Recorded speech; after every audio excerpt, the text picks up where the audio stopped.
I'm going to be reacting to the Bee Gees' 50th anniversary interview with Robin and Barry Gibb on Sunrise, November 15th, 2009. Let's get to the video. I'm going to make sure everything's turned up. It's a huge milestone. Can you believe the Bee Gees are celebrating 50 years of music this year? From humble Australian beginnings, playing as kids at the Larg Sailing Club, they're one of the greatest music acts around. Well, the Bee Gees haven't done much since the death of one of the brothers, Morris, but in an exclusive interview with Sunrise, the remaining members have told us they are planning to reform and tour Australia again. Well, Rani Sattler caught up with Barry and Robin at their studio with some of the biggest hits were recorded. Well, you can tell by the way I use my walk, I'm a woman man. No time to talk. 50 years. Does a milestone make you feel old? Yeah, I know. I felt old 10 years ago. Well, 40th anniversary of old. Yes, that was pretty tough. You just got to live long enough. Yeah, I don't think we didn't really realise it was our 50th anniversary until like about 12 months ago. We thought, oh, we're actually coming up to 50 years. You know? In the last few years, they built this room, and it's an amazing room. Jive Talking was done here, right where we're standing.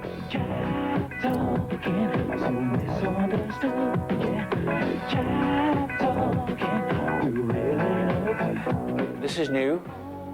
Yes, all of this is new these albums, all of these records were made here. Are there lyrics to one song that you kind of think, yeah, that was pretty good? How Deep Is Your Love? Yeah. You're proud of How Deep Is Your Love? Oh yeah, very much. How deep is your love? Is your love? How deep is your love? I really mean to love. Now, there's one popular Australian tune you boys remember very well, and it's about jelly. Yeah, I love aeroplane jelly, aeroplane jelly for me. So you could have an idea anywhere in the shopping centre, walking down the street, at the beach. Yeah, or the gents' toilet. I'm being truthful. Interesting place. What song was written in the toilet? Well, not too many. not too many. Having no appreciation for that one. Well, you get preoccupied. More to do with the tiles than anything else. But we used to love the echo. I want to see the toilet. I want to see where these harmonies happened. But no, the echo is no good in there. No echo, you see. With a 50-year career, what would you tell the people, you know, who are coming up through the ranks? They want to be like you guys, but what Don't would get you into tell business. them? Go into insurance.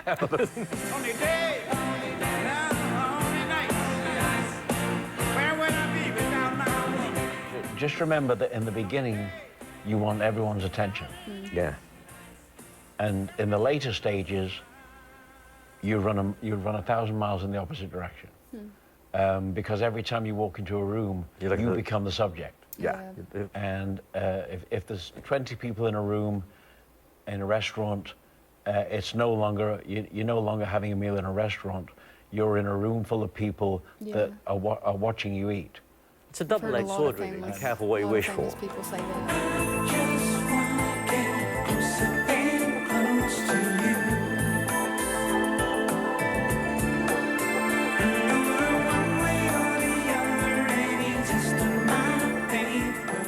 How hard has it been for you since Morris passed away? And should your fans, since then, give up on any notion that they might get to see you tour again? Well, the loss of Morris scattered our family to the winds, you know. Robin continued to perform in any way he could find, and I became polarized. I couldn't really, didn't want to do anything. I didn't want to continue on what we've been doing. I didn't have the passion for it. It was just too painful, you know. Of course, there was a shock there, but you know, it's this is something we created when we were kids, and we can't stop doing it. Yeah, it's our legacy, and it's Morris' legacy as well. So does that mean one day we might get the opportunity to see the two of you perform in concert as the Bee Gees in Australia? I think so. Yes. It'll happen? Yeah, I think it'll happen. Don't go talking too loud, you'll cause a landslide, Mr. Jones.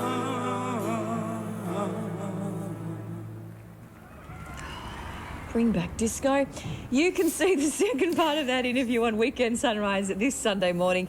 And the Bee Gees double disc retrospective album is out now. How cool is Does that? it come with a DVD? There is one with previously unreleased vision. Way better than the album I think I bought for my dad for Father's Day from the $2 stall at the Don't Fate you have a school. Masters in Saturday Night Live? I studied it at uni. I don't know why, but it was cool. These are responsible for some of the biggest hits in pop history. This year they celebrate half a century, Sammy, on the charts. And reporter Rani Sadler has the exclusive. Rani, good morning. This really was the ultimate scoop, wasn't it?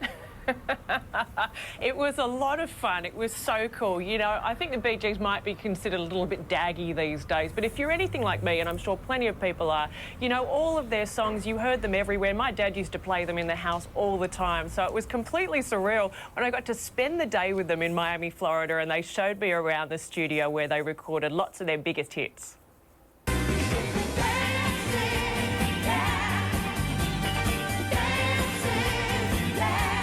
200 million records in 5 decades. Barry, Robin and Morris Gibb grew up in Queensland. You clearly have a lot of memories of Australia. You were in Australia for 8 years. Yeah, Do you still feel Australian? very much so. Our early years in Redcliffe and Scarborough and A lot of our musical development as songwriters. our first songs were, written in Redcliffe, Yeah. And then down in Sydney, in Hurstville with Ozzy. Yeah. Hurstville, I grew up right near there. Right. Yeah. Wow, that's one of the wilder suburbs. Please help me mend my broken heart and let me live again. Oh, that's all. I was enjoying that interview a lot. But thank you all for watching this interview. This was a great interview. This was requested on my Facebook page.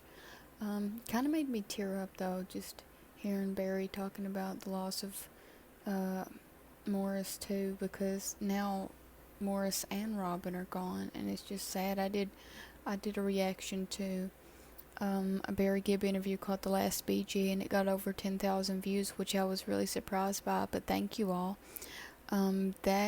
I think that specific interview with Barry made me cry the most. Just seeing Barry without his brothers just made me, just to talk about it makes me cry, you know. And this interview hits me on an emotional level as well.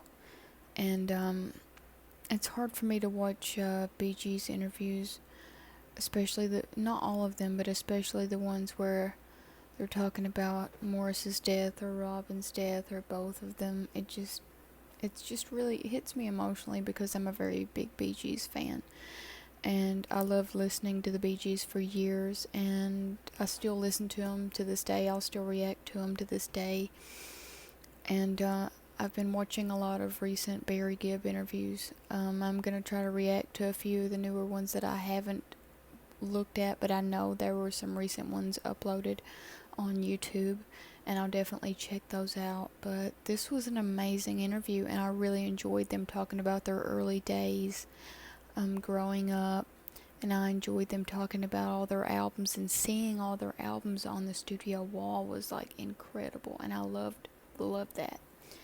And that part where Barry was like, well, some ideas came from the gents' toilet, which made me laugh, you know, and he opens the door and he kind of, that part made me laugh so hard, and that was a sweet note that kind of made me quit tearing up for a little bit, you know.